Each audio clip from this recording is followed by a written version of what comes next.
ऋभु का निदाद्ध को अद्वैत ज्ञानोपदेश।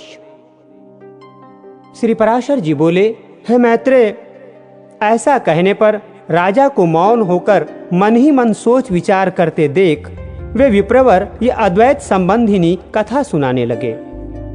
ब्राह्मण बोले, हे राज शार्दुल, पूर्व काल में महर्षि ऋभु ने महात्मा निदाद्ध को जो उपदेश करते हुए जो कुछ कहा था वो सुनो।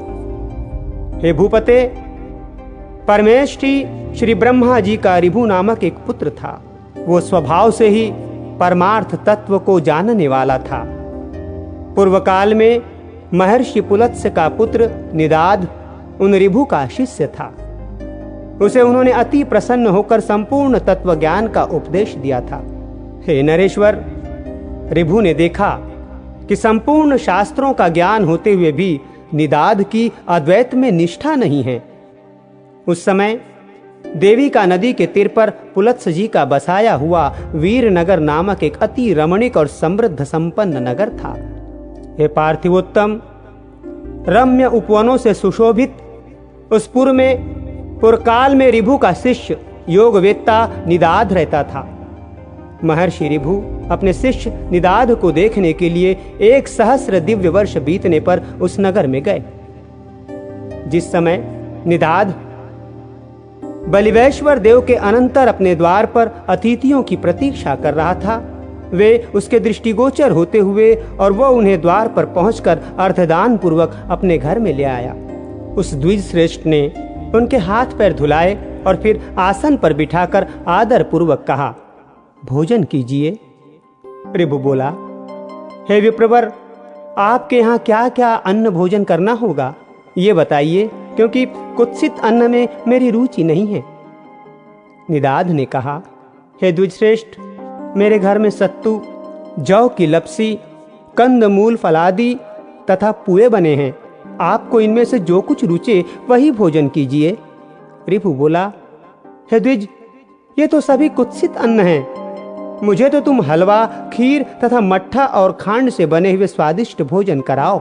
तब निदाद्ध ने अपनी स्त्री से कहा, हे गृहदेवी, हमारे घर में जो अच्छी से अच्छी वस्तु हो उसी से इनके लिए अति स्वादिष्ट भोजन बनाओ। ब्राह्मण जड़ भरत ने कहा। उसके ऐसा कहने पर उसकी पत्नी ने अपने पति की आज्ञा से उन विप्रवर के लिए अति स्वादिष्ट अन्न तैयार किया। हे राजन, ऋभु के यथेच्छ भोजन कर चुकने पर निदाद्ध ने अति विनीत होकर उन महामुनि से कहा। निदाद्ध बोले, हे द्विज, कहिए, भोजन करके आपका चित्त स्वस्थ हुआ ना? आप पूर्णतया तृप्त और संतुष्ट हो गए ना? हे विप्रवर, कहिए, आप कहाँ के रहने वाले हैं? कहाँ जाने की तैयारी में हैं और कहाँ से पधारे हैं? ऋभु बोले, हे ब्राह्मण, जिसको क्षुधा लगती है उसी की तृप्ति भी हुआ करती है। मुझको तो कभी क्षुधा ही नहीं लगी, फिर तृप्ति के विषय में तुम क्या पूछते हो? जठराग्नि के द्वारा पार्थिव ठोस धातुओं के क्षीण हो जाने से मनुष्य को क्षुधा की प्रतीति होती है और जल के क्षीण होने से तृष्णा का अनुभव होता है। हे द्विज, ये क्षुधा और तृषा तो देह के ही धर्म हैं, मेरे नहीं। अतः कभी क्षुधित न होने के कारण मैं तो सर्वदा तृप्त ही हूँ। स्वस्थता और तुष्टि भी मन ही में होते हैं, अतः ये मन ही के धर्म हैं। पुरुष आत्मा से इनका कोई संबंध नहीं है। इसलिए हे द्विज, ये जिसके धर्म हैं उसी से इनके विषय में पूछो। और तुमने जो पूछा कि आप कहाँ के रहने वाले हैं, कहाँ जा रहे हैं तथा कहाँ से आए हैं, सो इन तीनों के विषय में मेरा मत सुनो। आत्मा सर्वगत है, क्योंकि ये आकाश के समान व्यापक है। अतः कहाँ से आए हो, कहाँ रहते हो और कहाँ जाओगे, ये कथन भी कैसे सार्थक हो सकता है? मैं तो न कहीं जाता हूँ, न आता हूँ, न किसी एक स्थान पर रहता हूँ। तू, मैं और अन्य भी, पुरुष भी देहादि के कारण जैसे पृथक पृथक दिखाई देते हैं, वास्तव में वैसे नहीं है। वस्तुतः तू तू नहीं है, अन्य अन्य नहीं है और मैं नहीं हूँ। वास्तव में मधुर मधुर है भी नहीं। देखो, मैंने तुमसे जो मधुर अन्न की याचना की थी, उससे भी मैं यही देखना चाहता था कि तुम क्या कहते हो। हे द्विजश्रेष्ठ, भोजन करने वाले के लिए स्वादु और अस्वादु भी क्या है? क्योंकि स्वादिष्ट भोजन ही जब समयांतर से अस्वादु हो जाता है तो वही उद्वेगजनक होने लगता है। इसी प्रकार कभी अरुचिकर पदार्थ रुचिकर हो जाते हैं और रुचिकर पदार्थों से मनुष्य को उद्वेग हो जाता है। ऐसा अन्न भला कौन सा है जो आदि, मध्य और अंत तीनों काल में रुचिकर ही हो। जिस प्रकार मिट्टी का घर मिट्टी से लीपने पोतने से दृढ़ होता है, उसी प्रकार ये पार्थिव देह पार्थिव अन्न के परमाणुओं से पुष्ट हो जाता है। जौ, गेहूं, मूंग, धृत, तैल, दूध, दही, गुड़ और फल आदि सभी पदार्थ पार्थिव परमाणु ही तो हैं। इनमें से किसको स्वादु कहें और किसको अस्वादु। अतः ऐसा जानकर तुम्हें इस स्वादु अस्वादु का विचार करने वाले चित्त को समदर्शी बनाना चाहिए, क्योंकि मोक्ष का एकमात्र उपाय समता ही तो है। ब्राह्मण बोले, हे राजन, उनके ऐसे परमार्थमय वचन सुनकर महाभाग निदाध ने उन्हें प्रणाम करके कहा, प्रभो आप प्रसन्न होइए, कृपया बतलाइए मेरे कल्याण की कामना से आए हुए आप कौन हैं। हे द्विज, आपके इन वचनों को सुनकर मेरा संपूर्ण मोह नष्ट हो गया है। ऋभु बोले, हे द्विज, मैं तेरा गुरु ऋभु हूँ, तुझको सद्विकेनी बुद्धि प्रदान करने के लिए ही यहाँ आया हूँ। अब मैं जाता हूँ। जो कुछ परमार्थ है वो मैंने तुझसे कह ही दिया है। इस परमार्थ तत्व का विचार करते हुए तो इस संपूर्ण जगत को एक वासुदेव परमात्मा का ही स्वरूप जान। इसमें भेदभाव बिल्कुल नहीं है। ब्राह्मण बोले, तदनंतर निदाध ने बहुत अच्छा कहकर उन्हें प्रणाम किया और फिर उससे परम भक्ति पूर्व पूजित हो ऋभु स्वेच्छा अनुसार चले गए। ऋभु की आज्ञा से निदाध का अपने घर को लौटना। ब्राह्मण बोले, हे नरेश्वर, तदनंतर सहस्र वर्ष व्यतीत होने पर महर्षि ऋभु निदाध को ज्ञानोपदेश करने के लिए फिर उसी नगर को गए। वहां पहुंचने पर उन्होंने देखा कि वहां का राजा बहुत सी सेना आदि के साथ बड़ी धूमधाम से नगर में प्रवेश कर रहा है और वन से कुशा तथा समिध लेकर आया हुआ महाभाग निदाध जनसमूह से हटकर भूखा प्यासा दूर खड़ा है।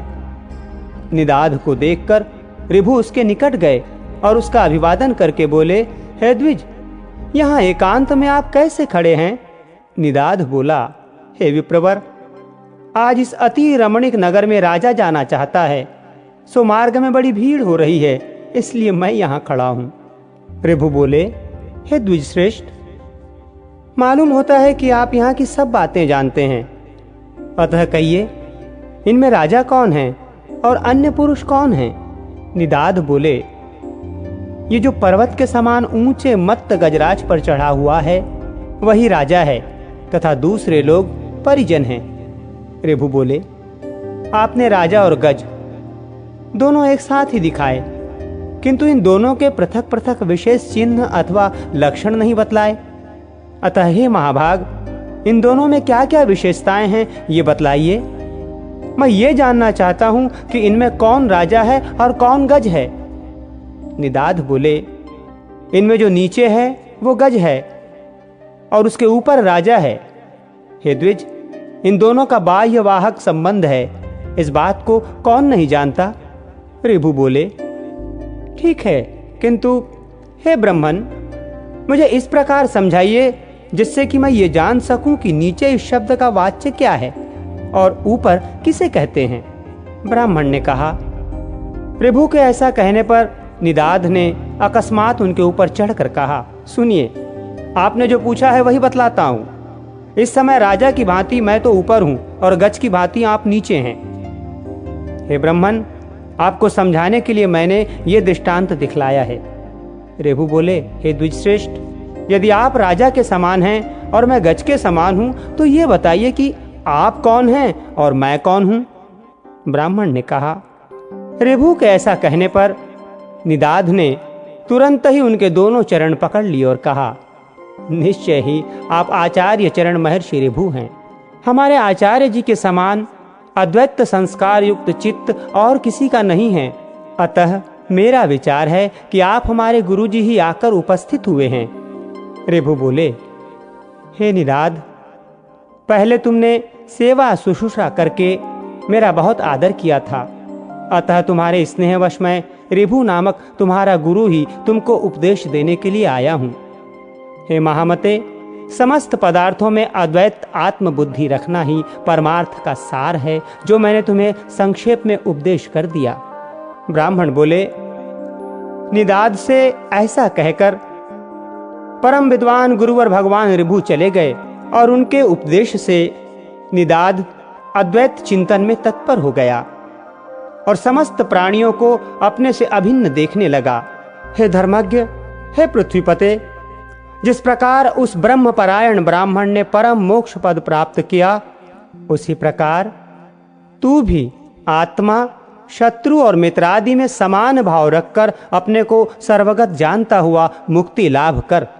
जिस प्रकार एक ही आकाश श्वेत, नील आदि भेदों वाला दिखाई देता है, उसी प्रकार भ्रांत दृष्टियों को एक ही आत्मा पृथक पृथक दिखता है। इस संसार में जो कुछ है वो सब एक आत्मा ही है और वो अविनाशी है, उससे अतिरिक्त और कुछ भी नहीं है। मैं, तू और ये सब आत्म स्वरूप ही हैं, अतः भेद ज्ञान रूप मोह को छोड़। श्री पराशर जी बोले, उनके ऐसा कहने पर सौवीर राज ने परमार्थ दृष्टि का आश्रय लेकर भेद बुद्धि को छोड़ दिया और वे जातिस्मर ब्राह्मण श्रेष्ठ भी बोध युक्त होने से उसी जन्म से मुक्त हो गए। इस प्रकार महाराज भरत के इतिहास के सारभूत वृत्तांत को जो पुरुष भक्ति पूर्व कहता या सुनता है, उसकी बुद्धि निर्मल हो जाती है, उसे कभी आत्मविस्मृति नहीं होती और वो जन्म जन्मांतर में मुक्ति की योग्यता प्राप्त कर लेता है।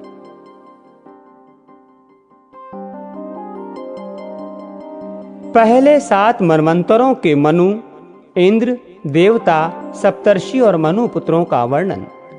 श्री मैत्रेय जी बोले, हे गुरुदेव, आपने पृथ्वी और समुद्र आदि की स्थिति तथा सूर्य आदि ग्रहगण के संस्थान का मुझसे भली प्रकार अति विस्तार पूर्वक वर्णन किया। आपने देवता आदि तथा ऋषिगणों की सृष्टि तथा चातुर वर्ण एवं तिर्यक योनिगत जीवों की उत्पत्ति का भी वर्णन किया। ध्रुव और प्रहलाद के चरित्रों को भी आपने विस्तार पूर्वक सुना दिया। अतः हे गुरु, अब मैं आपके मुखार विंद से संपूर्ण मनवंतर तथा इंद्र और देवताओं के सहित मनवंतरों के अधिपति समस्त मनुओं का वर्णन सुनना चाहता हूँ। कृपया आप वर्णन कीजिए। श्री पराशर जी बोले, भूतकाल में जितने मनवंतर हुए हैं तथा आगे भी जो जो होंगे, उन सब का मैं तुमसे क्रमशः वर्णन करता हूँ। प्रथम मनु स्वयंभुव थे, उनके अनंतर क्रमशः स्वारोचिष, उत्तम, तामस, रैवत और चाक्षुक हुए। ये 6 मनु पूर्व काल में हो चुके हैं। इस समय सूर्य पुत्र वैवस्त मनु हैं, जिनका ये 7वां मनवंतर वर्तमान है। कल्प के आदि में जिस स्वयंभू मनवंतर के विषय में मैंने कहा है, उसके देवता और सप्तर्षियों का तो मैं पहले ही यथावत वर्णन कर चुका हूँ। अब आगे मैं स्वारोचिष मनु के मनवंतराधिकारी देवता, ऋषि और मनुपुत्रों का स्पष्टतया वर्णन करूंगा। हे मैत्रेय, स्वारोचिष मनवंतर में पारावत और तुषित गण देवता थे। महाबली विपश्चित देवराज इंद्र थे। ऊर्ज, स्तंभ, प्राण, वात, प्रशभ, निरय और परिवान ये उस समय सप्तर्षि थे तथा चैत्र और किम पुरुष आदि स्वारोचिष मनु के पुत्र थे। इस प्रकार तुमसे द्वितीय मनवंतर का वर्णन कर दिया। अब उत्तम मनवंतर का विवरण सुनो। हे ब्रह्मन, तीसरे मनवंतर में उत्तम नामक मनु और सुशांति नामक देवाधिपति इंद्र थे। उस समय सुधाम, सत्य, जप, प्रतदर्न और वशवर्ती ये 5 12 देवताओं के गण थे तथा वशिष्ठ जी के 7 पुत्र सप्तर्षि गण और अज, परशु एवं दीप्त आदि उत्तम मनु के पुत्र थे। तामस मनवंतर में सुपार, हरि, सत्य और सुधी ये 4 देवताओं के वर्ग थे और इनमें से प्रत्येक वर्ग में 27 देवगण थे। 100 अश्वमेघ यज्ञ वाला राजा शिवी इंद्र था तथा उस समय जो सप्तर्षि गण थे उनके नाम मुझसे सुनो। ज्योतिर्धामा, पृथु, काव्य, चैत्र, अग्नि, वनक और पीवर ये उस मनवंतर के सप्तर्षि थे तथा नर, ख्याति, केतुरूप और जानुजंग आदि तामस मनु के महाबली पुत्र ही उस समय राज्याधिकारी थे। हे मैत्रेय, 5वें मनवंतर में रैवत नामक मनु और विभु नामक इंद्र हुए तथा उस समय जो देवगण हुए उनके नाम सुनो। इस मनवंतर में 14 देवताओं के अमिताभ, भूतरय, बैकुंठ और सुमेधा नामक गण थे। हे विप्र, इस रैवत मनवंतर में हिरण्यरोमा, वेदश्री, उदरबाहु, वेदबाहु, सुधामा, पर्जन्य और महामुनि ये 7 सप्तऋषि गण थे। हे मुनि सत्तम, उस समय रैवत मनु के महावीरशाली पुत्र बलबंधु, संभाव्य और सत्यक आदि राजा थे। हे मैत्रेय, स्वारोचिष, उत्तम, तामस और रैवत ये 4 मनु राजा प्रियव्रत के वंशधर कहे जाते हैं। राजर्षि प्रियव्रत ने तपस्या द्वारा भगवान विष्णु की आराधना करके अपने वंश में उत्पन्न हुए इन 4 मनवंतराधिपों को प्राप्त किया था। छठे मनवंतर में चाक्षुक नामक मनु और मनोजव नामक इंद्र थे। उस समय जो देवगण थे उनके नाम सुनो। उस समय आप्य, प्रसूत, भव्य, पृथुक और लेख ये 5 प्रकार के महानुभाव देवगण वर्तमान थे और इनमें से प्रत्येक गण में 8 देवता थे। उस मनवंतर में सुमेधा, वीरजा, हविष्मान, उत्तम, मधु, अतिनामा और सहिष्णु ये 7 सप्तर्षि थे तथा चाक्षुक के अति बलवान पुत्र उरु, पुरु और शतधुम्न आदि राज्याधिकारी थे। हे विप्र, इस समय 7वें मनवंतर में सूर्य के पुत्र महातेजस्वी और बुद्धिमान श्राद्ध देवजी मनु हैं। हे महामुने, इस मनवंतर में आदित्य, वसु और रुद्र आदि देवगण हैं तथा पुरंदर नामक इंद्र है।